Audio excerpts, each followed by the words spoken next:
সাতবার পড়তে পারে। দোয়াটা হলো হাসবি আল্লাহু লা ইলাহা ইল্লাহু আলাইহি তাওয়াক্কালতু ওয়া হুয়া রাব্বুল আরশিল আযীম।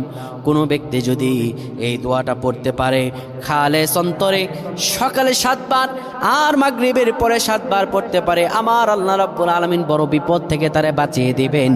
তার দুনিয়া এবং আখিরাতের দায়িত্বগুলো আমার রাব্বুল আলামিন নিজে গ্রহণ করে নেবেন।